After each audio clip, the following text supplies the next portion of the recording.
This is Eric Johnson, the brand. And Aaron Thigpen, the source. Hello, everyone. Today's topic, what are the 4 C's to becoming a champion? And what we mean by that, or what are some of the commonalities that we see in athletes who become champions? I mean, we've been in this business for 25 years. We both had our own successes in the athletic realm. And I just want to pull out 4 things that are common. And they actually all happen to begin with the letter C. C. Right. So that's what we're going to talk about. You want me to go through? Yeah, let's my go through. 4, Yeah, go or through. Do you want to go one at a time? No, let's go. Let's tell everybody what the 4 are. All right. And then we'll go one at a time from there. I like that. These are the 4 that I think. Most champions that I've known have had a clear goal and objective. Most champions that I know have had a high level of commitment. Right. Most champions that I know are highly consistent. And finally, most champions that I know have a really good ability to communicate. Absolutely. Okay. And so let's take the first one. Yeah. Clear goal and objective. And what I see in athletes that are successful is early on in their athletic careers, they make a conscious decision of where they want to be as an athlete. I've seen athletes like Crawford, we got him at 12, 13 years old. Clear goal, I want to play Major League Baseball. Yes. You know? Absolutely. Very focused, and it was clarity. Like, this is what I want to do. James Darnell, same thing. And I think it's powerful to identify that goal. And again, maybe it's part, you can classify it as a dream, but still it's a goal. But I think when you name it and claim it early, it gives you focus. It acts as your North Star for a lot of things that you do in your life. And so you really start to put your energy in that direction. Yeah, there's no question about it. I think when I think of players we've had and we shared together, Aaron, I think of CC. You know, we're going to give a little shout out to Chris Carter out there. Yeah, he's another guy. He just is just like, I remember just the clarity he had. Like, I want to be Ted Williams. Like, I'm going to be the best hitter. From the get-go, it was like at 10, 11. I'm like, who's this kid? He's like, I was still playing too, and I'm trying to understand this guy. This kid is like really focused, but he's clear with his agenda. Yes. And he has a plan, he has a goal, and it's like, it's clear to him. It's like him walking down the street chewing gum, like no big deal. This is what I'm going to do.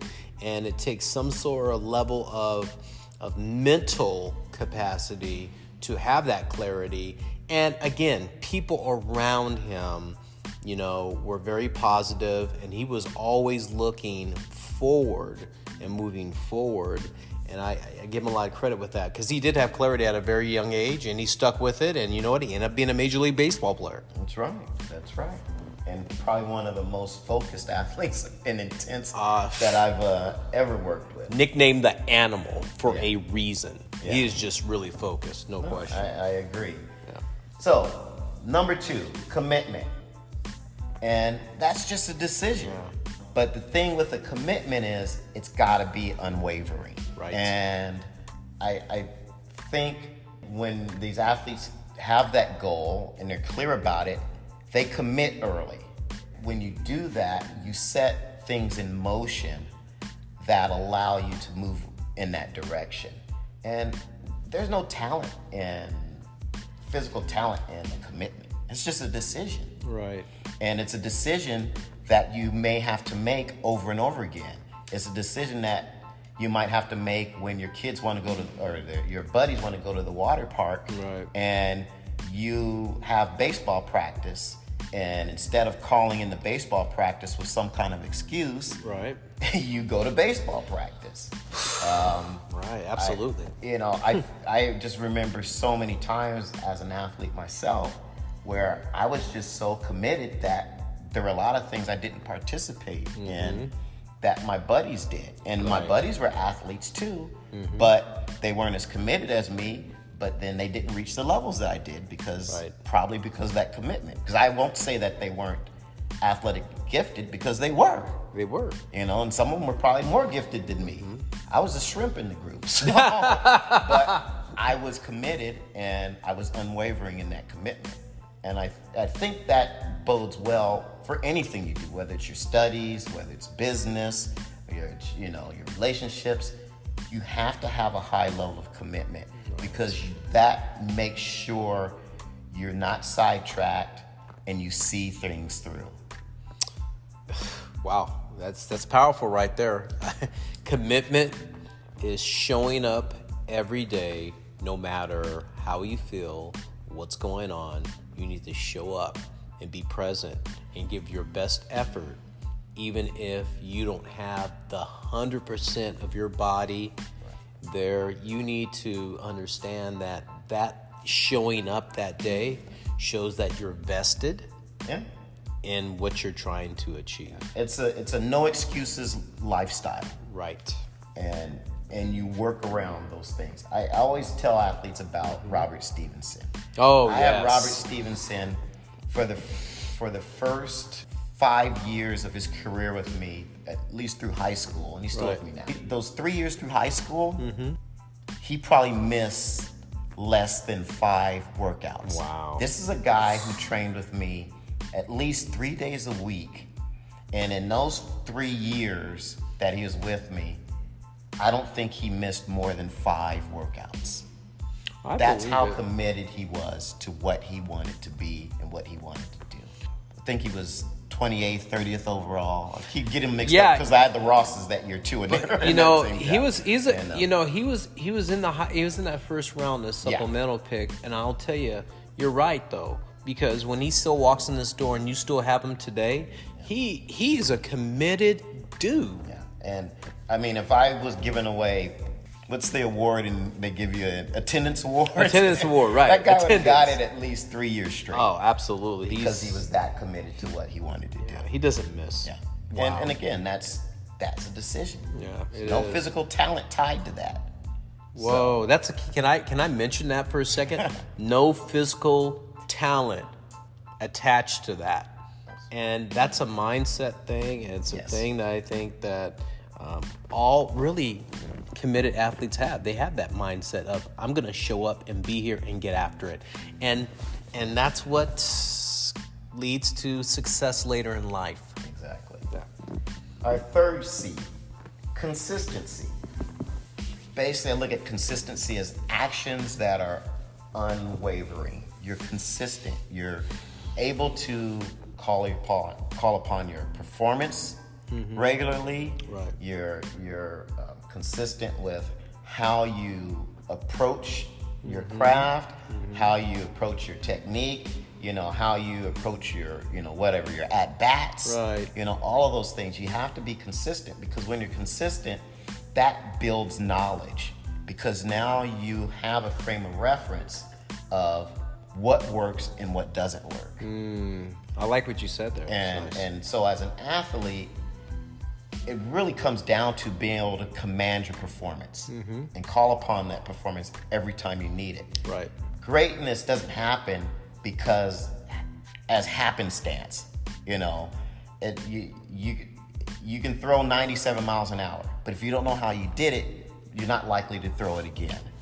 And so unless you are really introspective and understanding what you do, you can't develop the consistency that you need to be a good athlete. Right. And those are the guys who have the long-term careers and and have the success in sports. Consistency. One of the biggest things that frustrated me as an athlete was I was inconsistent. For really a certain period of time, I was inconsistent, and I would run fast, but I didn't know why. And that's very frustrating. Yeah. But it was because I really wasn't taught, or no one talked to me about, hey, really start to break things down. I did later on in my career, and I understood that. So I was able to call upon performance, and I was able to do it with a lot less training behind me and a lot of these other things. I Right. didn't have to rely on the physical. It was a mental thing that I learned that allowed me to command my body when I needed it. And I think you get that through consistency, because as you do 100 reps of something, like they say 10,000 hours, Right. Right. you start to see and feel and know the nuances and how to keep yourself on track or on performance. Right. Our careers parallel to each other, Aaron. And I can identify with that. There's a difference between showing up, and being consistent. A consistent athlete makes adjustments, and they take the information in and they do what they need to do to find that consistency that will lead to a better performance. Right. And I know probably a lot of people thought when we say consistency at first is just showing up. Yeah, it's not. And It's a difference. It's not, because Absolutely. Yeah, you can have perfect attendance at practice and still not perform well. Right. So no, it's not there's a about your difference. attendance, because I know a lot of athletes out there have that check-in mentality. Oh well, I went to practice, or I went to game speed every day they asked me to. But what did you learn? And were you right. consistent in how you approached your workouts? And was you consistent in the intensity that you did? And were you consistent in picking out the knowledge that you're trying to get through each training? That's what consistency means, guys. It's not a check mark in an attendance book. Absolutely. Love it. Love that. That's a good point right there, Aaron. Okay, let's move on to number 4. Okay. Number 4 is communication. You have to be able to articulate everything about you as an athlete, your vision, what you want in your training, how you communicate with your teammates. Right. I just think it's something that is, I won't even say it's a lost art, because I don't even see it really taught or even thought of in that way. Right. I found, just on the other side, being a trainer, it's not how much you know, it's being able to communicate what you know. And I think as an athlete, Right. you have to be able to communicate and not have issues communicating or expressing yourself to coaches, to your peers. Yes. And to your coaches, it might be in regards to your training, how you're feeling about your training, Right. or maybe what you're not getting in your training. And you've got to have those verbal skills to be able to say, hey, coach, I know you want me to swing the bat this way, but I'm not really feeling this.